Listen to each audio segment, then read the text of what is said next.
السلام عليكم ورحمة الله تعالى وبركاته. مرحبا بأعزائي الطلبة والطالبات، أتمنى أن تكونوا في أتم الصحة والعافية. إذن هذه الحصة سأخصصها للمستوى جدع مشترك علمي، إذن عبارة عن فرض محروس نقوم هنا بالتصحيح ديالو إن شاء الله.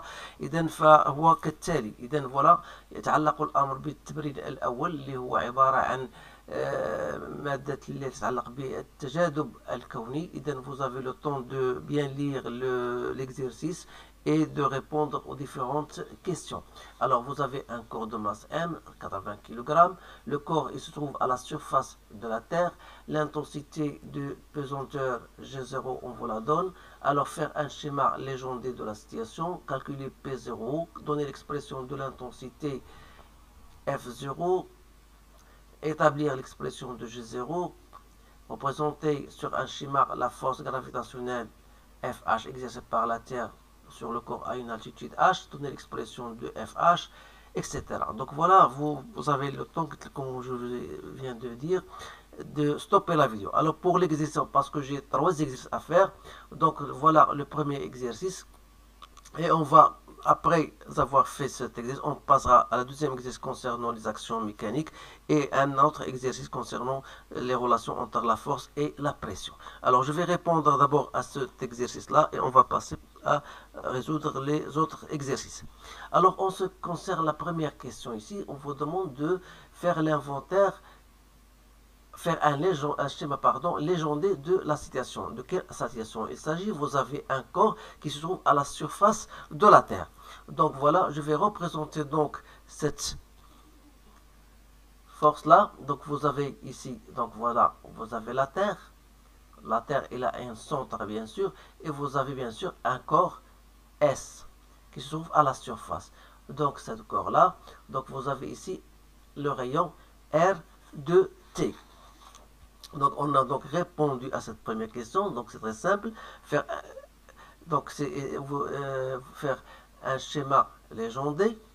Alors deuxième question, ça c'est la question A si vous voulez. La question B, calculer le P0, la valeur du poids. Donc vous savez que P0 par définition c'est mg0. Alors vous avez la masse c'est 80 kg fois 9,81, donc c'est 784,8 newtons. C, la question C, c'était, voilà, donner l'expression de la force F0, de la force gravitationnelle exercée par la Terre de masse MT et de rayon RT sur le corps S. Vous savez bien sûr, la force, ça s'écrit, il y a G, la masse de la Terre, fois la masse du solide sur la distance qui les sépare, liée RT au carré, il se trouve à la surface. Et donc voilà la relation, c'est très simple. Et donc D, on vous donne établir l'expression G0. Alors, comment on va trouver pour exemple? Vous savez que cette force-là n'est autre que le poids du S, c'est-à-dire c'est M G0. Ça veut dire donc on aura donc GMT fois M sur RT au carré est égal à M G0. Donc en simplifiant, donc on va en déduire G0, donc c'est GMT sur RT au carré. Donc voilà pour cette question-là. Alors 2. Le corps S se trouve maintenant à une altitude H. Alors représenté sur un schéma la force gravitationnelle FH. Donc ici, vous avez maintenant un autre cas. Donc vous avez la Terre, toujours de centre G, mais vous avez un corps qui se trouve à une altitude H. Donc voilà. Donc ici, vous avez R de T, et de là à là, vous avez l'altitude H. Alors, on a représenté, vous savez bien sûr que la force exercée par la Terre sur S aura un point d'application, voilà, et sera dans ce sens-là. Donc voilà cette force que je peux noter, la force exercée par la Terre sur S. Alors, une fois on a représenté cette force-là, donc on vous demande de, là c'est la question A, donc la question B, donner l'expression de FH. Donc l'expression c'est tout simplement G, la masse de la Terre fois M, mais cette fois-ci ça sera la distance RT plus H le tout au carré. Donc la question c'est, comme on a fait tout à l'heure, on a dit que FH n'est autre que MGH, c'est-à-dire est égal à GMT fois M sur RT plus H au carré. De là, on déduit GH, donc c'est GMT sur RT plus H, le tout au carré. Voilà pour cette question. Donc la question D, démontrer que l'expression de GH. Donc, pour déterminer l'expression de GH, vous savez, on a dit que FH est égal à MGH, et on a trouvé GH est égal à quoi? Est égal à GMT, on a trouvé est égal à GMT sur RT plus H au carré. D'autre part, on a déjà répondu à cette question. On a dit, on a G0 est égal à GMT sur RT au carré. De là, on déduit GMT n'est autre que G0, RT au carré. Et par conséquent, GH, ça devient GMT qui n'est autre que G0, RT au carré sur RT plus H au carré. Donc voilà pour cette question-là. Alors, la question E, que devient bien sûr GH lorsque H égale à 3 demi RT? Donc, on va remplacer tout simplement. Ici, GH est égal à G0, RT au carré sur RT plus 3 demi RT, le tout au carré. Donc, on va simplifier par RT, ça sera donc 4 sur 25 G0. Voilà pour cette question. Donc cet exercice est un exercice très simple. Il suffit d'appliquer ce que vous avez vu dans votre cours. Alors maintenant, on va passer à l'exercice 2. Voilà concernant les actions mécaniques. Donc vous avez un corps qui glisse sur un plan incliné. Alors, bien sûr, il s'agit d'un glissement avec frottement. Première question, faire l'inventaire des forces appliquées à S au cours du mouvement, puisque le contact se fait entre AS et AB avec frottement. Alors, on vous donne l'intensité de la force de frottement, on vous donne le coefficient de frottement. Alors, définir l'angle de frottement et calculer sa valeur. Calculer l'intensité de la composante Rn, déduire R, représenter F ou Rn en utilisant l'échelle. Alors voilà, بالنسبة لهذا السؤال هذا donc je vais prendre une autre couleur. المهم على كل غادي ندوز معكم directement là, je sais pas où je mets le crayon. Donc voilà. إذا بالنسبة للسؤال الأول وهو définir. Donc السؤال الأول هو définir l'angle de frottement, ولكن قبل منه faire l'inventaire des forces. Donc on va d'abord répondre à cette question en disant tout simplement que S il est soumis aux forces suivantes. Donc voilà, S est soumis aux forces suivantes, qui sont le poids du corps, que je note P, il est soumis à l'action du plan incliné, que je note R. Alors, deuxième question,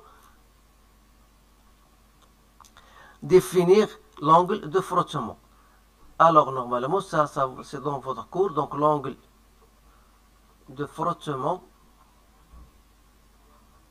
est donné par la relation K égale la tangente de phi est égale la RT ou bien F sur Rn.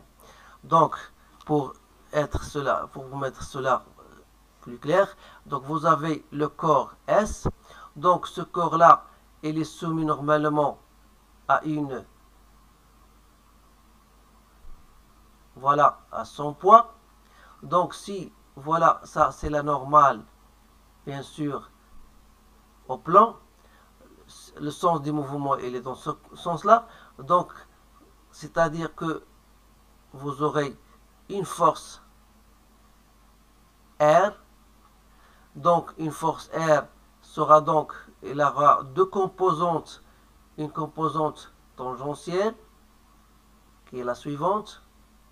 Je peux noter, voilà, F.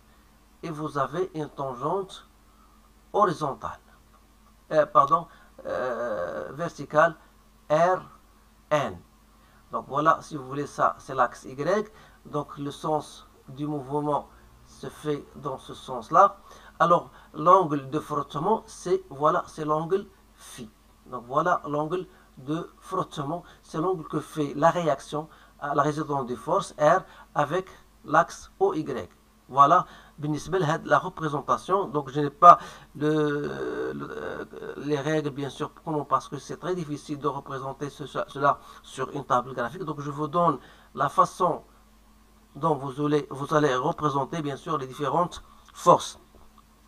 Alors la question B, calculer la composante de la réaction normale. Alors la première question, on n'a pas encore répondu. Donc il suffit de calculer d'abord l'angle de rotation, l'angle de frottement, pardon. Donc on a K égale à tangente de phi. Bien sûr, on a K, il y a 0,8. Je peux appliquer, donc il y a la tangente, l'inverse, tangente moins 1 de 0,8. Donc vous allez utiliser votre calculatrice. Donc j'ai trouvé 38,6 degrés. Donc voilà l'angle de frottement. إذا السؤال B وهو عندنا K égale à RT sur RN, c'est-à-dire F sur RN. المطلوب منا هو trouver RN, donc ça sera donc F sur K, donc c'est-à-dire 0,2 sur 0,8, donc c'est 1, 2 quarts et 1 quart, donc c'est 0,25 newtons. Alors la question C, c'est de trouver R. Donc l'intensité de R, normalement, dans votre cours, il y a Rn au carré plus F au carré. Donc, c'est-à-dire Rn, donc c'est 0,25 au carré plus 0,2 au carré. Vous essayez de faire votre calcul. Donc, vous avez trouvé 0,32 newtons. Donc, qu'est-ce qu'il nous reste maintenant? Donc, il nous reste à représenter ces différentes forces. Alors, bien sûr, à partir de l'échelle qu'on vous a donnée, donc on vous donne 0,1 cm, donc c'est-à-dire que R sera donc égal à 3,1. Donc vous allez multiplier par l'échelle, donc si 0,1 newton donne 1 cm, donc on aura, vous allez respecter l'échelle qu'on vous a donnée, bien sûr, et vous allez représenter les différentes forces, bien sûr, que je viens de vous représenter. Donc il suffit tout simplement de respecter l'échelle. Alors maintenant, غادي ندوز للتمرين رقم 3 الذي يتعلق ب la pression. إذا بالنسبة للتمرين الثالث كما ترون, on considère un cylindre fermé par un piston de rayon R. Il contient un gaz dont la pression est 2 bars. Alors quelle relation littérale existe-t-il entre la pression, la force pressante et la surface sur laquelle la force va s'exercer? Donnez les unités de chaque grandeur. Calculez la valeur de l'intensité de la force pressante. Alors tout simplement, on va dire qu'il y a une relation qui existe. Voilà, je vais déjà, donc la force qui existe entre, c'est quoi? C'était F, c'est la pression P, donc c'est la force que je divise par la surface. Avec F, ça se donne en newton, S, ça se donne en mètre carré, et la pression, ça donne en pascal. Alors, pour la deuxième question, il suffit de calculer cette force pressante. Vous savez que la force, c'est pression fois la surface. La surface, puisqu'il s'agit d'un cylindre, c'est pi r au carré. Donc, c'est 3,14 fois 0,06. Faites attention aux unités. Alors, il suffit de faire votre calcul. Avec la pression, on vous la donne, c'était 2 bars. Donc vous allez multiplier par 10 à la puissance 5 pour la rendre en Pascal et vous allez faire votre calcul. Alors voilà tout ce qu'il y a dans cet exercice. Donc essayez de le refaire et de le partager avec vos collègues. J'ai déjà lancé un certain nombre d'exercices concernant les actions mécaniques. Donc essayez de les revoir dans ma playlist. Je vous encourage. Je vous remercie de votre attention. Je vous souhaite une bonne chance et je vous dis à bientôt.